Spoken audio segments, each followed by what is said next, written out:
jujur akan masih ada beralih sekarang. Paling rindu Lia Ali yang dulu beta sayang.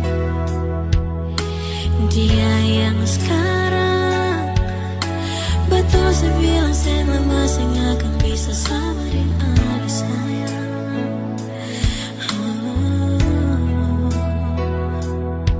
Menyesal betul akan sempurna dan tak terbuka.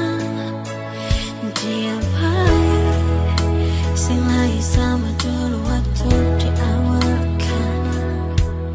Masalah sedikit, kenapa mesti bandingkan dia